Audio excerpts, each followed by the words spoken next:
out of the wool. Wool is washed in very hot or boiling water. So at the end, the lanolin dissolves and floats. Skim the water off, and when it cools, it congeals, and then you process it for your skincare and all the other products made from lanolin. The practice, ladies and gentlemen, of many years ago of putting the hot water on the sheep to get the lanolin out has now stopped, because the sheep did object to the hot water and you got sheep dung in the lanolin. So now by taking the wool off and washing it separate, you've got a much more pure product. These, ladies and gentlemen, are sheep shears, and this is where the term shearing came from. And we've got many people down here today who have English as a second language and leave very confused that because when we shear a sheep, it's been given an Irish name to identify it, Sean. So when you shear a sheep, it's called Sean. The reason it's an Irish name, it appears the Irish must have commercialised shearing, because had it been the Scottish, it would have been Jimmy. People do not walk around saying, "Hey, I'm Jimmy the sheep." But you can say, "Hey, I'm Sean a sheep," and the British Roger. But ladies and gentlemen, the sheep shears, that's what these are called, are of course been around for 350 odd years. But a lot of people don't, it's not funny, sir, a lot of people don't realise that only right-handed people can shear sheep that way. It is unfortunate, but true, only right-handed people shear sheep like that. Left-handed people have actually tried, but it's far too difficult. 200 sheep a day is a good shearing day, but the world record, 321, by an Australian shearer, Jackie Howe, and he took 7 hours 40 to shear 320 odd sheep, and we wondered, why did he not do a full 8-hour day? No sheep left to shear. Now if you work that out, that guy shore under 1.5 minutes per sheep like that. That's very, very good. But Jackie, ladies and gentlemen, has now retired from shearing because he's dead.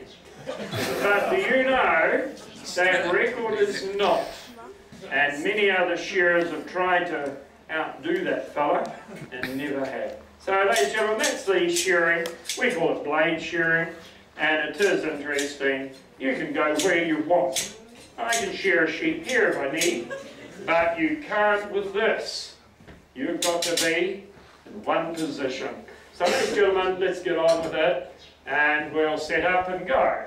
And what I'm doing now, just putting some oil on the machinery to keep the Arabs happy. So that's all you need to do. And that, ladies and gentlemen, now hooks on there. And instead of doing this, you do that. So that's how it's changed in 3 odd centuries.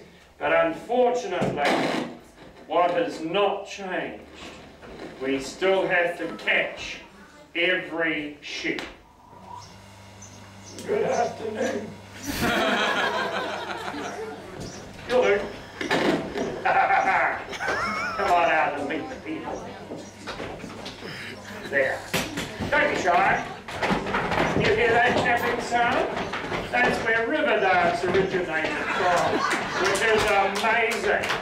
The ladies and gentlemen, shearers, do that. And all you do is say, "Sheep, sit." That, ladies and gentlemen, is the sheep sit instruction, saying sit clearly, very necessary, because she may misinterpret. You see, no upper front teeth. Sheep do not have upper front teeth. The reason is that for thousands of years they have become strictly vegetarian and do not need the upper teeth to eat flesh.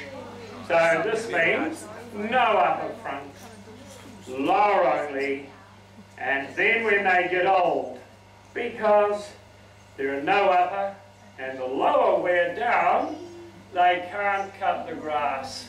We have to sell.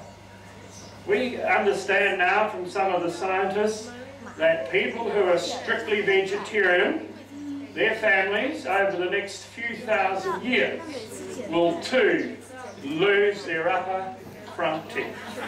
They won't need them, and strictly vegetarian people will only need to smile. You're a vegetarian, you're not. So that's what's going to happen.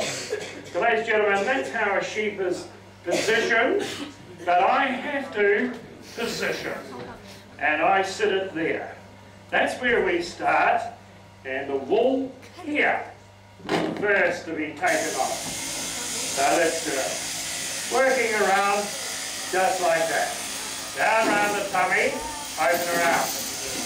And now, ladies and gentlemen, the belly wool is quietly coming off, and we want to remove that wool because being dirty takes a little more processing to get it clean. So don't devalue your main wool just because of the belly wool. Well, lanolin, yep, you can feel it. That's good. So goodbye to the belly wool, put it there, clean around the tail, backside. And now, ladies and gentlemen, along the leg and quietly work around, right up the back, and again. Now, ladies and gentlemen, clean the tail area. Here it is. Good one. And again. Now, ladies and gentlemen, haircut. Clean up the top.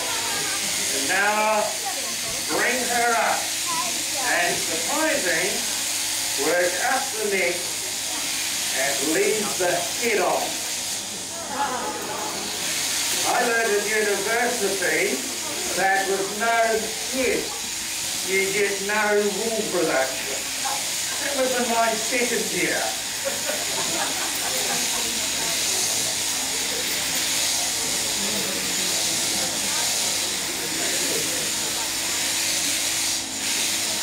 Now, ladies and gentlemen, what do?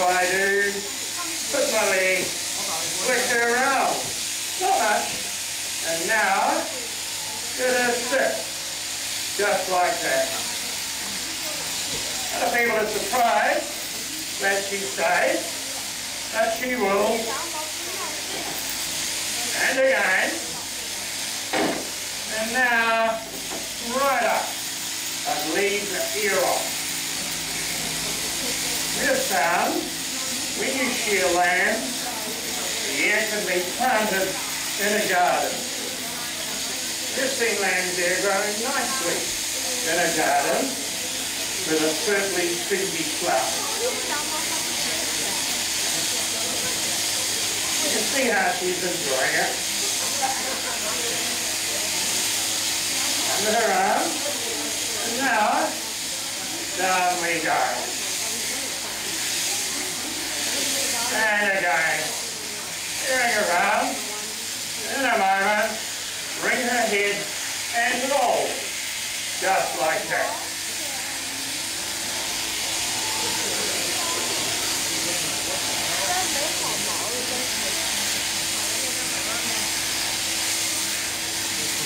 And we're nearly done.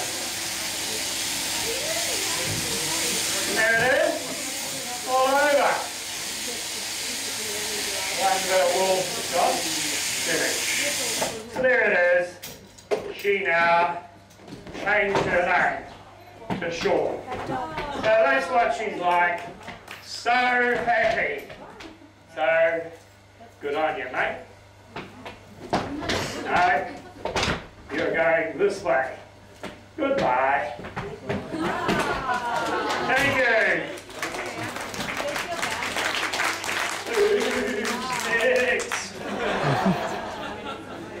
must be somebody.